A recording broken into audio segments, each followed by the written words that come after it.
Selamat datang kembali ke saluran informasi berita terkini untuk anda. Agong Zahir, pandangan Parlimen bersidang segera.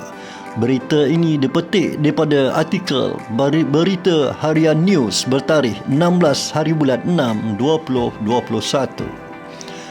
Kuala Lumpur, Yang di-Pertuan Agong Al-Sultan Abdullah Riayatuddin Mustafa Billah Shah menzahirkan pandangan supaya persidangan Parlimen diadakan secepat mungkin. Datuk Pengelola Bijaya Diraja Istana Negara Datuk Ahmad Fadli Samsudin berkata, ini bagi membolehkan pelan pemulihan negara yang dibentang kerajaan semalam dan pelaksanaan Ordinan Darurat 2021 dibahaskan ahli-ahli Dewan Rakyat. Katanya, pandangan baginda itu dibuat selepas memperhalusi semua pandangan pemimpin parti politik, Jawatankuasa Khas Bebas Darurat 2021 dan sembah taklimat pakar dari pelbagai agensi kerajaan.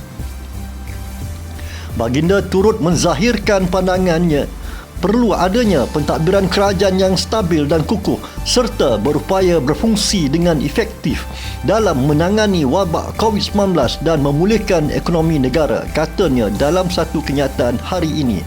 Mengulas lanjut, Ahmad Fadil berkata baginda menyadari tentang peranan Parlimen sebagai satu platform penting untuk wakil-wakil rakyat bersidang bagi membincang pelbagai isu khususnya berkaitan penularan wabak COVID-19. Ahli-ahli Dewan Rakyat boleh berbincang berkenaan peruntukan perbelanjaan kerajaan bagi membantu rakyat yang di dalam kesempitan dan bagi memulihkan segala ekonomi, katanya. Beliau berkata baginda turut menzahirkan harapan angka jangkitan wabak COVID-19 dapat dilandaikan dengan segera dan berpandangan vaksinasi satu-satunya exit strategi bagi mengawal penularan wabak COVID-19 di negara ini. Baginda menzahirkan pandangan bahawa kerajaan perlu bertindak tegas memudahkan birokrasi dan mempercepatkan proses vaksinasi kepada rakyat agar matlamat imuniti kelompok 80% herd immunity dapat dicapai sejak awal mungkin, katanya.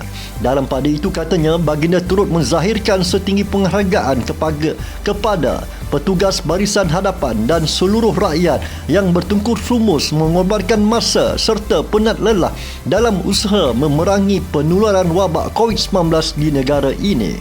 Baginda mengambil kesempatan ini menzahirkan setinggi penghargaan atas sokongan berterusan Raja-Raja Melayu yang juga mencerminkan keprihatinan tinggi Raja-Raja Melayu terhadap kemaslahatan negara dan kelangsungan hidup rakyat.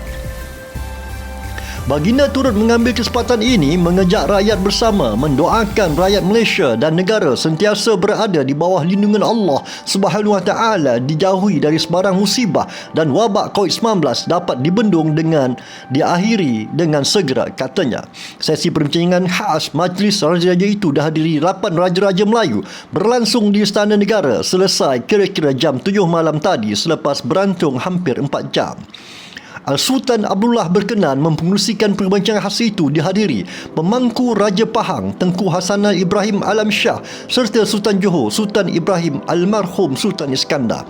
Turut berangkat sama Sultan Selangor Sultan Sharafuddin Idris Al-Haj, Sultan Terengganu Sultan Mizan Zainal Abidin dan Raja Muda Perlis Tuanku Syed Faizuddin Putra Jamalullah. Sultan Kedah Al-Aminul Karim Sultan Salahuddin Sultan Batli Shah yang memasuki Istana Negara sekitar jam 2.05 petang sempat melambai ke arah sekumpulan petugas media yang membuat liputan di pekarangan Istana Negara sejak pagi tadi. Sultan Perak Sultan Nazrin Muizzuddin Shah pula mula masuki perkarangan pintu Istana Negara pada jam 2.35 petang tadi, diikuti Yang di-Pertuan Besar Negeri Sembilan Tuanku Mukris Tuanku Munawir, sementara Sultan Kelantan Sultan Muhammad Kalima tidak hadir.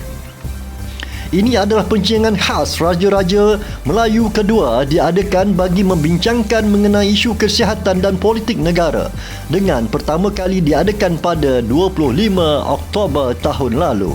Dalam pertemuan itu, Raja-Raja Melayu dijadual turut mendapat taklimat khas dari Ketua Setiausaha Negara Tan Sri Muhammad Zulkifli Ali yang akan mengetuai beberapa ketua agensi kerajaan. Selain Muhammad Zulkifli, Peguam Negara Tan Sri Idrus Harun, Panglima Angkatan Tentera Jeneral Tan Sri Afendi Buang, Ketua Polis Negara Datuk Sri Achril Sani Abdullah Sani dan serta Ketua Pengarah Kesihatan Tan Sri Dr. Nur Hisham Abdullah juga menghadiri perbincangan khas itu. Perbincangan khas itu juga inisiatif Al-Sultan Abdullah bagi membincangkan usaha memerangi pandemik COVID-19 negara ini, termasuk perlaksanaannya ketika tempoh darurat yang sedang berjalan ketika ini. Sekian maklumat terkini daripada saluran informasi. Semoga sedia menonton, tekan like jika anda suka topik ini, komen untuk pendapat anda, dan jangan lupa sila subscribe untuk maklumat-maklumat terkini dari saluran informasi khas untuk anda. Terima kasih.